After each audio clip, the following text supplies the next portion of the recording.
Hey, what's up guys? Welcome back to the channel. In today's video, we're going to be fixing a cheese curler, I believe. So, a good friend of mine is a salesman for a roofing company, and his customer asked him if he knew of a welder, and because they're, I don't know how old or new it is, but this has broke, so we're gonna TIG weld it back together with my TIG 200. Just a couple of simple welds here.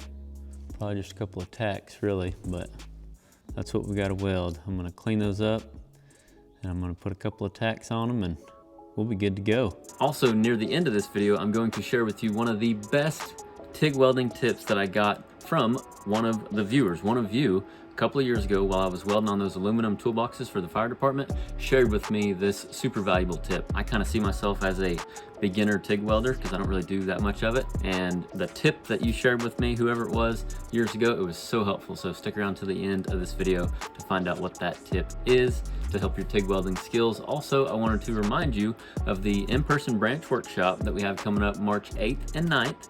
The deadline to sign up is February 4th. So head on over to AROSSWELDING.school and check that out if you're interested. So like I said, I'll be using my TIG wave, square wave, TIG 200 here.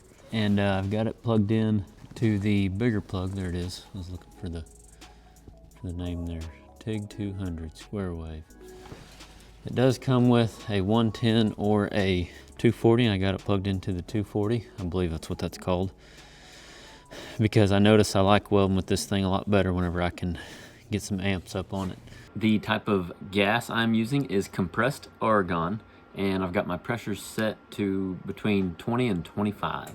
What we're welding on today ain't too entirely thick, but it does have some substance to it. So that's good, and I'll want to make sure I got it turned up good enough. So we'll turn this thing on.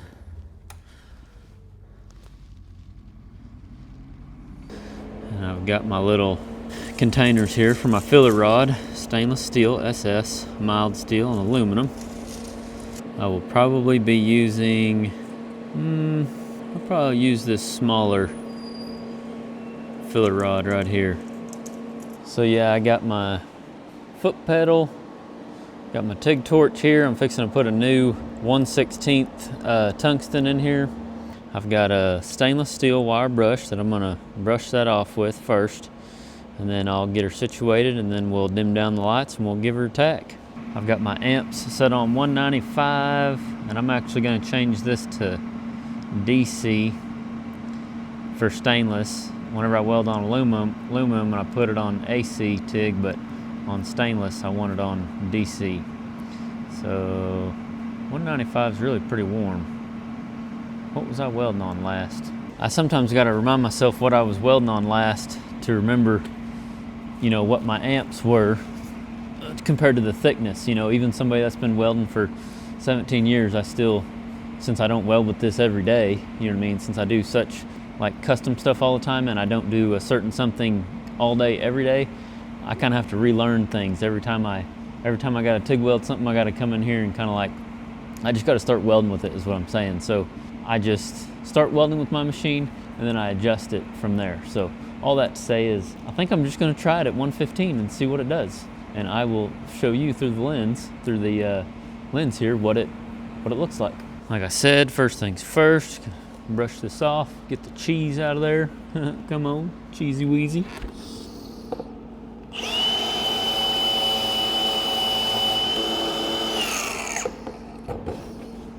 Oh man.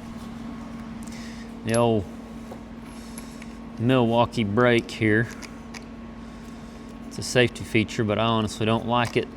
That brake on it, whenever you let off, it stops the wheel like that. All right, got her all cleaned up. Now it's time to get her sewed back up.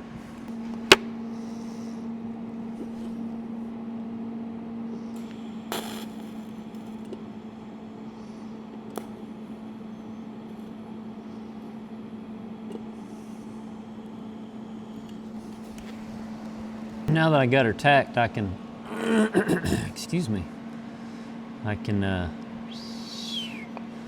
think this is how this thing works. I'm not entirely sure, but something like this. Cheese curler. Anyway, got one tack on her. I didn't put a filler rod. I was just able to use the tungsten and melt it together. Sometimes that works, sometimes it don't. I can see where the factory weld was. It stopped right here. And actually we can use this one as an example. Looking over here, see this little bitty TIG weld in here? That is pretty cool there. Anyway, that's what broke on this other side. But all that to say is I'm just gonna weld from here to here. I'm not gonna go down into the blade because you can see here, this is a blade. So I don't wanna get down into it. Stop right there. So the next tack I'll put will be cattywampus from that one over there. So I'll put a tack here and then I'll weld from here down, and then I'll flip it over most likely and weld from here over to there.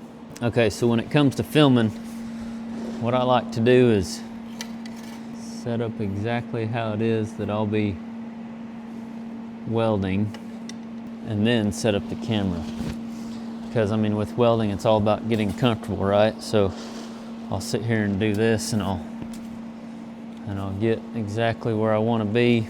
And then now that I know that's what I'm going to be doing welding wise, I'll set up the camera accordingly. So in this case, I really would like to have you all right here.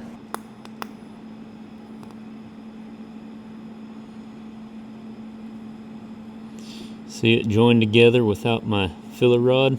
I'm tempted to not even use my filler rod. I might just run through like this. It's chilly out this morning, so my hood's fogging up a little. Yeah, I think I'll just do what they did. Looky there, boys. Looky there, looky there. I hope y'all could see that.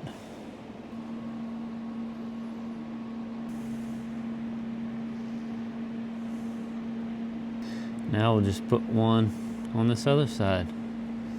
So the main thing that I notice about TIG, especially tedious, like when you're just welding with your tungsten like we just did, like we're fixing to do, it's just practicing keeping your tungsten off the metal, because whenever you touch your tungsten to the metal, which trust me, I still do it to this day, but it just boogers up your tungsten. So that's my main focus the whole time, is just to barely just work the foot pedal up and down.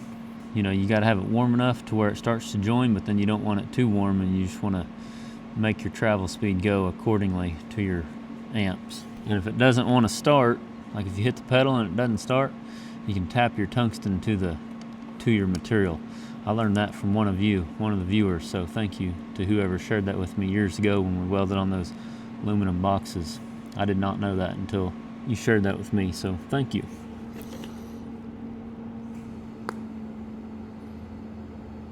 So I'm giving her more heat, moving the gun a little bit, and now I got my foot pedal steady, and now I'm just went all the way to the end and pulled out, and I'm gonna call that a fix. It smells like kitchen work. Reminds me of the stainless work I've done in kitchens and stuff. Yeah, there we go. Man, that TIG is calming. I love it. If I could do it over again, I could see myself getting into some TIG just because of the calming nature of it. Way more soothing. You know, just watching this video, I was like, wow, that's amazing. TIG is way more calming. But anyway, hope you enjoyed the video. A few announcements. Check out the podcast that my brother and I just started, Rodney with Mid-State Welding. We've posted one so far. We're gonna try to post one every other Friday here on the YouTube channel. So we're just gonna have a conversation about building a welding business, you know, our experience through building our welding business. But yeah, we just wanna have a conversation, share our natural conversations with you in hopes that it helps you in your journey. So check out that if you're interested in welding business topics. Check out the Building Outside the Lines TV show. Cappy and his daughter Alex, they design and build unique structures for customers in and around Spearfish, South Dakota.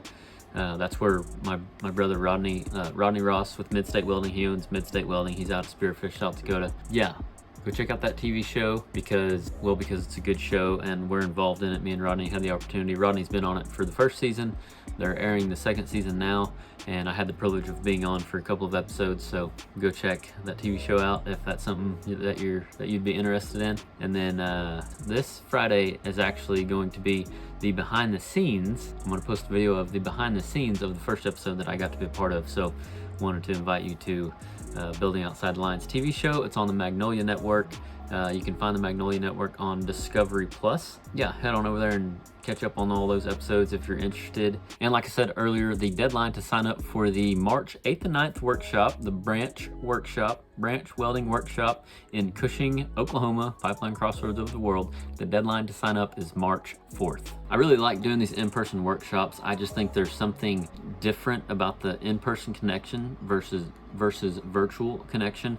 But I wanted you to hear from somebody who has actually attended a workshop. So here's Caleb Martinez out of Albuquerque, New Mexico. Caleb, how you enjoying this weekend? How you enjoy, or what are your thoughts on this weekend, I should say? I'd say it was really fun. I loved it. You're a real good help. You taught me a lot personally. This is my first branch simulation test, so I feel I did pretty decent on it. Is there any one thing that stands out to you about this weekend? I'm gonna say probably how we had to lay it out and not use a tencel to cut out the saddle for the branch. I thought that was pretty different, and I liked that. I really enjoyed that. Awesome. I appreciate you coming. Yes, sir, thank you. The next workshop after that is probably going to be held in Spearfish, South Dakota there at Midstate Welding. Stay tuned to the YouTube channel or jump on our email list if you want to get notified about future workshops or courses. Rodney and I have also talked about doing other workshops, other types of workshops, teaching stairs, decks. There's obviously a number of things we could do. So we're contemplating doing different types of workshops, and we're also contemplating doing traveling workshops. That may be a little further out once me and Rodney get better at delegating some things and whatnot before we can actually handle something like that. But I would love to travel closer to you, a town closer to you, to be able to put on these workshops. I think that'd be really fun. Let me know what your thoughts are on that subject matter. And yeah, I think that's all the announcements. Like I said, I hope you enjoyed the video. Have an awesome day. And remember, learn something every day. We'll talk soon. Much love.